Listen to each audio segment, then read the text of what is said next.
Health is wealth, and if you're able to eat healthily, for me, that is wealth. And I think if you are able to look after yourself and you're able to share it with others, that is just such a beautiful thing. So I love having my own food security, and I love being able to grow excess to share. As we had a huge society problem back home with the economy crash that started in 2009. So the needs of renew myself and find a better solution for me, for the next generation, for the earth.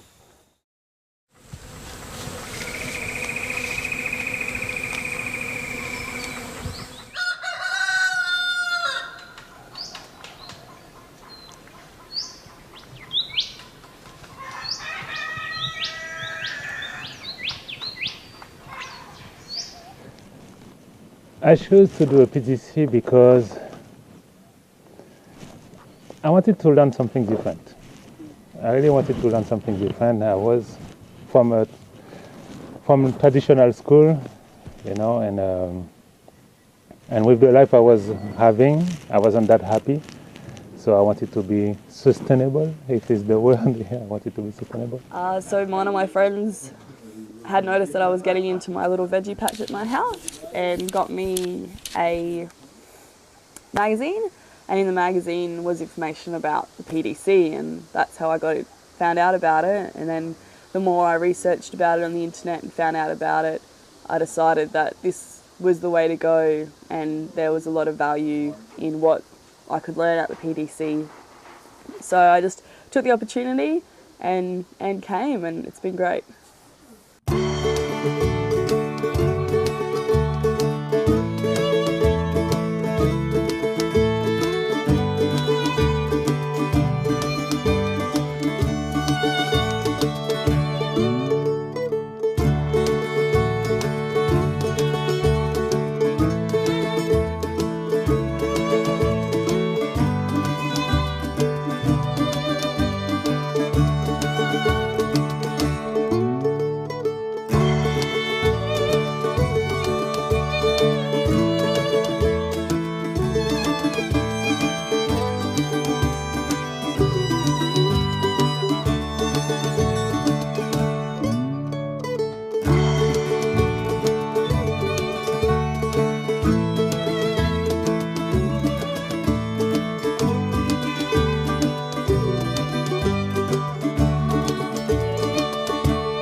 Access is very important, whether things get done or don't get done.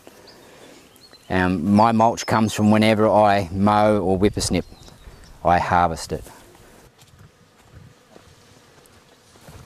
So this is the spillway of the major food forest swale, the one that brought the nutrient back into the system. And this is where it spills here, and when we're getting quite wet, all water sort of catches there and spills through here as well. So it gets a little bit wet through here and then goes down through the whole food forest area.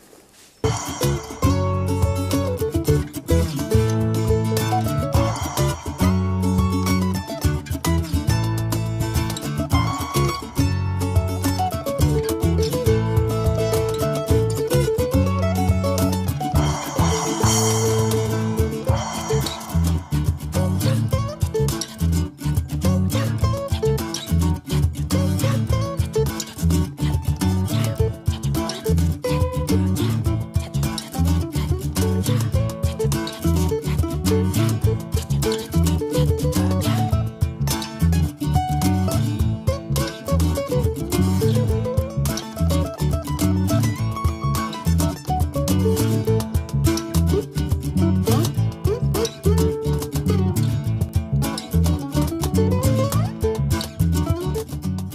did I prepare this? Too much manure coming, I could have just left it in a pile and created a festering mess. I've come in here and spread wheelbarrow loads without even sheet mulching or anything, just on top of the grass, what we mowed yesterday, that very similar. And just, this has all been cow manure. There was some topsoil put in some spots, but it was mostly cow manure. And I've just left it, and it turned a lot quicker than I expected.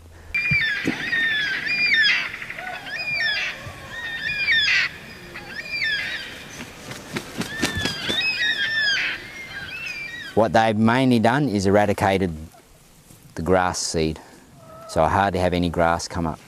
There will be some clumps of solid grass, clumpy stuff like these ones here, really tough, that I'll dig out once I've moved it before I plant, just so that they don't come back.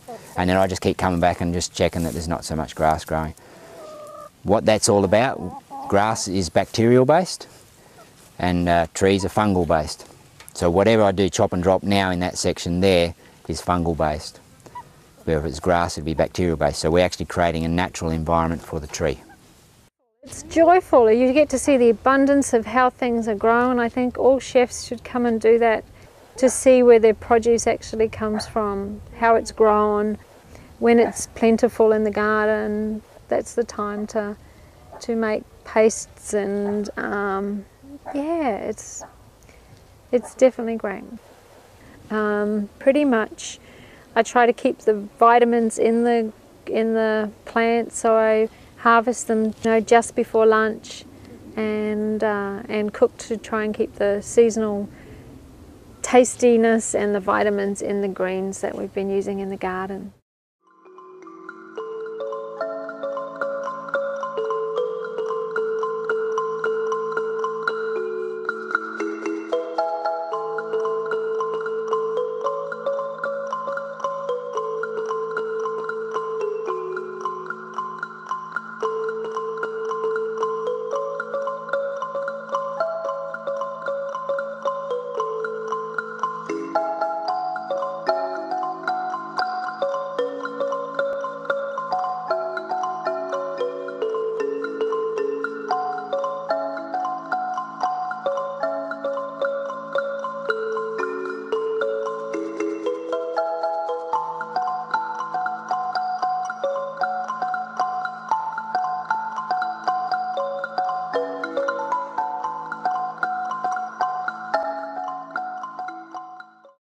We've already started to implement some changes, but with because my husband's already done the course, we're both going to be able to go home and work at implementing the changes that we've learnt in the course, start making our own soil, making sure the food that we're growing is organic, we know where it's come from.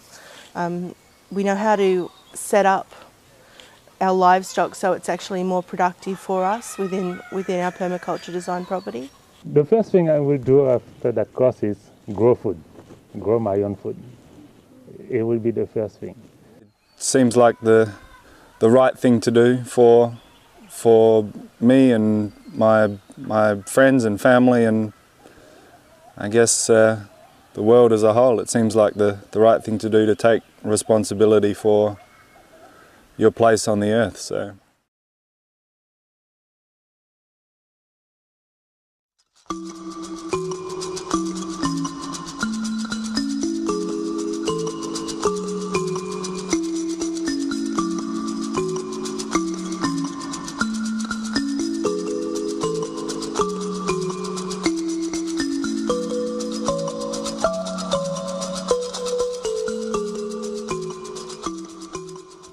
Well, my dad built his house when I was a kid and renovated a couple more, so I grew up with that.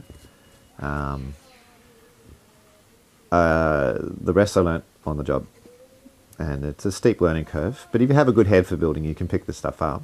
A lot of it's essentially common sense, but the best thing to do is go and work with other people. If you want to learn about building, then go I mean, you can do an apprenticeship if you want to do that, if you're talking about doing professional work, but if you just want to learn about building, and you know someone's doing a build near you or something like that, then go on as an unskilled labourer and you just ask questions and watch what some people are doing and so on. But a lot of the time it was needed knowledge. I had a problem or something I had to overcome. So when we did the stone walls, I decided we were going to do stone, and I'd experimented a bit with just some free stone building on our first structure, which had already had some stone walling, so I was trying to match what was done there, but I realised that the process that was used there was not very effective. It was not easy to keep the walls straight and the rocks kept falling over and so on. So I did some research on alternative forms and I found a technique called slip form building, which is fairly quick, fairly reliable, and also had the advantage of being you could use lay people or unskilled labour to do stone walls and still have a good result. I had to read about that, and I read about other people's case studies, did some YouTube study, and then I just tried it.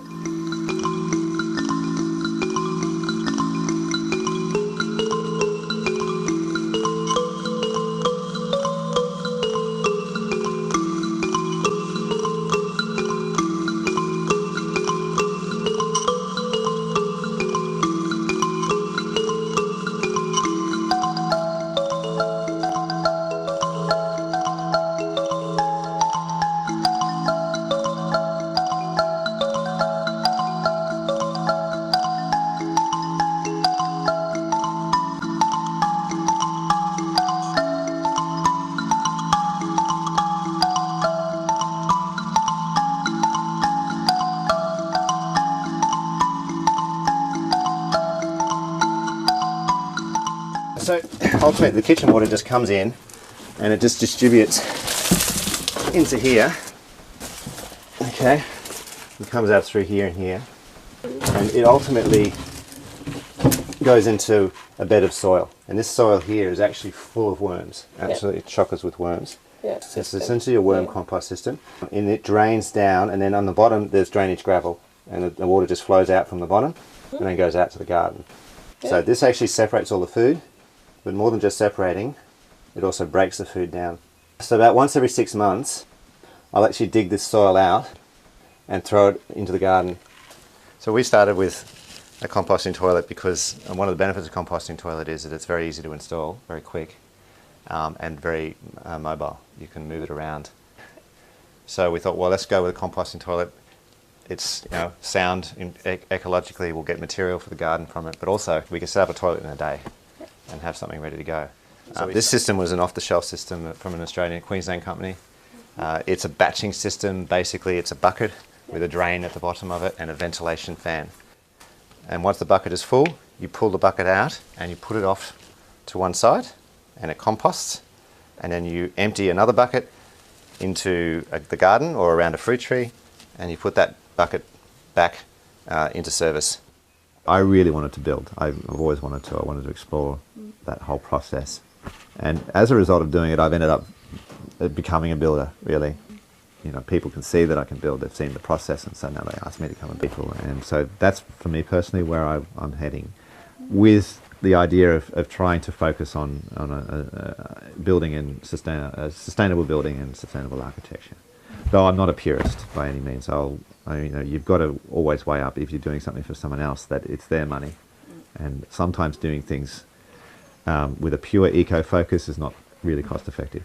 The property is a lot of work, and unless you're prepared for it, or unless you've got money to pay for someone else to do it for you, it can be a bit of a shock. And some people, and I know people not just in community here but outside of Starlight in just the general area here, who have bit off more than they can chew, either financially they've put too much money down, or just physically they can't keep up with the amount of work and it falls apart, and that can be quite distressing when that happens. So generally I would recommend that if anybody's interested in living on property, that they rent for a bit first and see what it's like.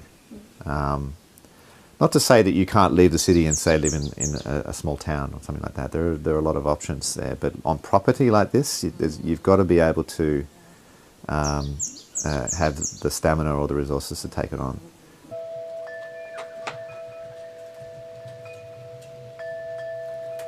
When I first came here, there was a lot of lantana, which is an invasive weed on the north coast, and it had a good sunny aspect, but it was quite a steep slope to work with.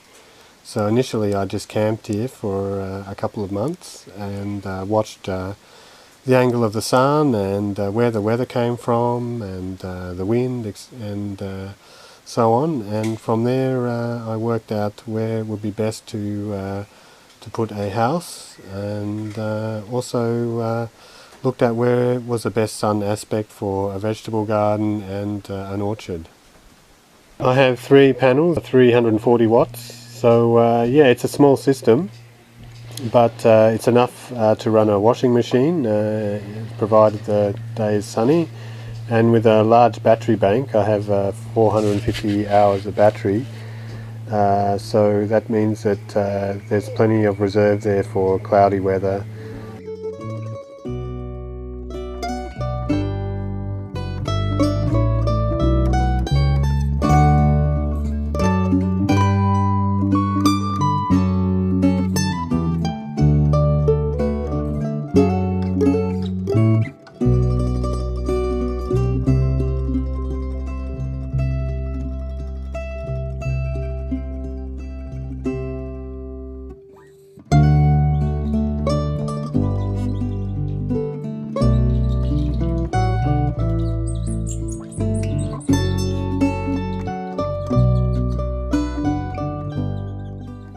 Everything is done by hand. I have used some power tools, of course, chainsaw and power drill and so on, but yeah, all the earthworks here I've done by hand.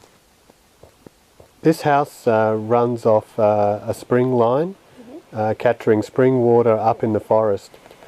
Water is a precious resource, so we want to make as best use of it as possible. And one way to do that is to recycle all the grey water and wastewater onto the vegetable garden or onto the orchard. The system is gravity fed, meaning that the water comes into the house from a high point, from a header tank, and then is used in the house, and from there is disposed of through the plumbing into a grey water system, which is 2 tanks that I use then to store the wastewater for use on the garden. As much as I can, I've tried to use the natural materials that are found in the environment here, and also I've used a lot of recycled hardwoods from taken down houses on here around the north coast that have been sold as second-hand timber. I think the main thing you know, that I felt coming to this site was to build as low impact as possible here, and to use as much of the local natural materials here on and around the site that I could, with minimal impact to the surrounding forest and the environment.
the community is about sustainability as well as general spiritual awareness and modeling a sustainable way of living.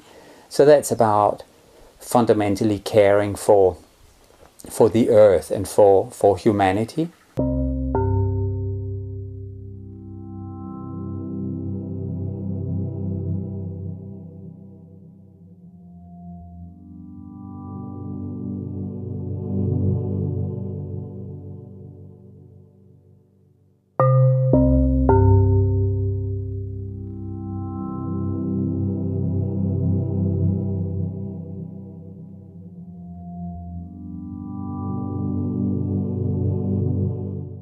I've been looking for community for many years, for at least 10 years, without finding something that suited me. And then I found this group of people who I believed in, and it was that group of people that ended up starting Bilbunya. So it started as an idea about 2 years before that, and we got together a whole heap of people and we talked about, well, what is it that we would create? If we could create anything at all, what would we create? And we came up with a list of values and what it is that we want to do. And over the course of the next 2 years, you know, we brought those back down to, well, what does the land need to have in order to support that vision? And we finally found the ideal piece of land for us, and took us about 6 months to finance and to buy it, and then we moved in just before Christmas in 2008. It's wonderful. Like there's nothing like community living. That is not to say that it is the best way of living, because that's individual, personal choice. And different communities suit different people. It's a peaceful and quiet place. It's in very rich nature, and being an intentional community with a shared intention of promoting sustainability and living with a spiritual awareness and a care and consideration for each other. They're things I value a lot, and that I find in general in mainstream society they're missing.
What do we do when we think things should be done in different ways? We have a lot of awareness around that. So we have decision-making processes, we have consensus decision-making, and a number of other things we do to help us with that. And that is very important in community. I don't think communities that don't have an awareness and some policies and procedures around those things will succeed. They'll end up tearing each other's head off. Well, look, we were really lucky in the people who were drawn to be here. So when we first started, you know, we had such a range of skills. We had Rose, who has run restaurants before and done a lot of catering. We have a builder, we have an electrical engineer, Chris has done community development, we have someone who specialises in communications, you know, I've got a background in law. So many different skills all adding to each other. And so what's been able to happen is people have been able to bring their skills to the table and contribute that, help others to learn those skills or to get some of those skills, so we all get a little bit of, I see now, you know, and be able to build Bellbunya up in a very holistic sense, you know, so making sure that we have in place systems that support what we want to do, financial systems that are sustaining and support what we want to do, and the physical aspects. And so it's worked really well in enabling people to follow what they're passionate about. One of the really valuable things we have here at Bellbunya is this flow of people coming through. I mentioned before this notion of our humanity and how we see each other. It is a blessing having people from all these different cultures with different backgrounds, different dreams and so on, come through and share their knowledge and their enthusiasm, and sometimes maybe just resting at Bellbunya and rejuvenating or, you know, re-energizing. Yeah, volunteers bring a fantastic range of skills and enthusiasm, and I sort of kind of think of them like bees going around pollinating plants, because whilst we're sort of here at Bellbunya doing our thing, we've got a whole lot of volunteers who are going visiting all kinds of different communities and coming here and sharing with us about what they've learnt in these other communities and places, which is great. And then they go off and they share about us with other places, and volunteers come here who've met some of the volunteers who've been here before, you know, which is really nice, really good for us. ここではガーデニングや農業をやらせてもらってます。エコビレッジとかコミュニティとかに興味があって、自分も将来作りたいなって友人と話してて、作ろうねって話してて、海外にこういうのあるよっていうのを聞いていました。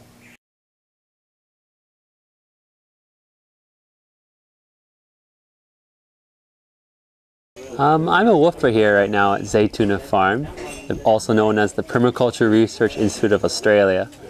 As a woofer, I get up in the morning and I help out with morning chores and tasks. The gardens are actually mostly run by the woofers here. They actually have, I think, 5 or 6 woofers right now on site. It's been really liberating coming here and becoming a part of that production of food and being a part of a community that works together to produce their food. And this is where we put woofers to come and stay. Yeah. Oh, you drew some stuff? What is it?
And living in community is challenging. It will challenge everybody. But on the other hand, for me, that is a choice where I see it as an opportunity to grow. Just like in a relationship or in a family, whenever you try to live with others, there are challenges. Community is no different. If one person has a passion for something that's about improving the world, then that will rub off on other people. People will participate in it initially, not necessarily because they may have an interest in it, but out of respect and care for that other person because they're in a relationship with that person. And gradually they'll get infused with an understanding of whatever that issue is. It might be refugees or recycling or whatever. And their interest will grow because they're a human being, you know, in that particular issue, and they'll start becoming more active in it. We share a lot of community space, we share a workload, we share gardens, we share visioning, we share processes. I think when communities functioning effectively, people can really grow that, you know, and it's not necessarily a community like this, you know, it might be a community in the suburbs where people are doing neighbourhood community, you know, there's so many different ways of making community happen. But I think human beings, we've evolved to live in community, you know, to live with other people in some kind of way and to be in relationships. And in our society, the way we're doing it today with governments sort of helping us not to need to negotiate anything in our relationships with other people because we've got all these rules. If we just follow the rules, we don't need to negotiate anything. That takes us away from building deeper relationships, potentially, with people. And it's generally about being present to life and the situation you're in, so that you can feel its life and vibrancy. So it's something that connects to the joy of life.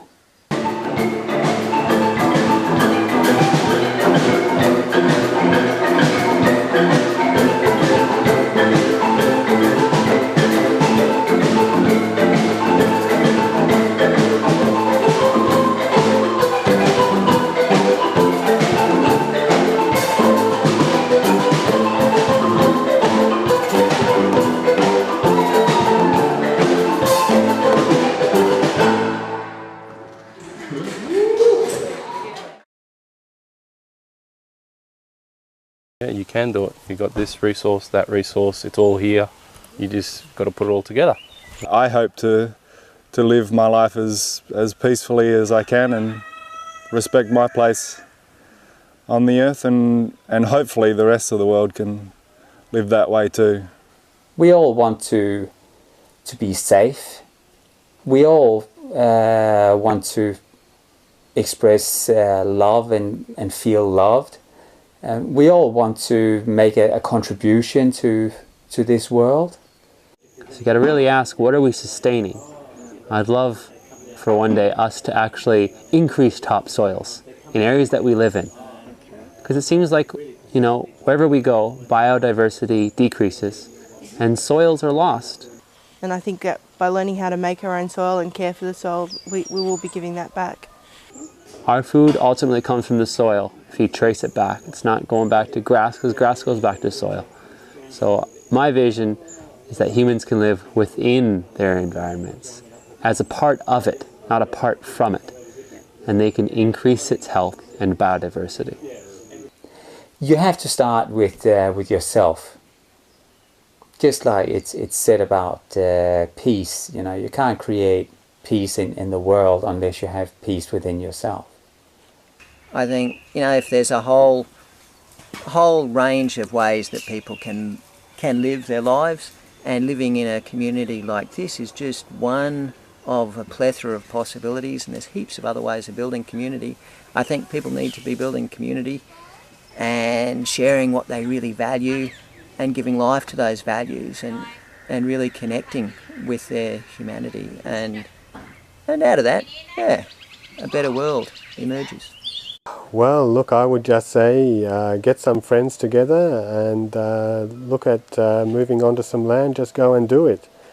You know, there's a big world out there still, and with everyone wanting to live in the cities for whatever reasons, money-wise, material-wise and so on, that can leave room for people who are very serious to live closer to nature, to get out there and see what they can do. So I would just say go and do it. Don't wait.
Mauntain scenery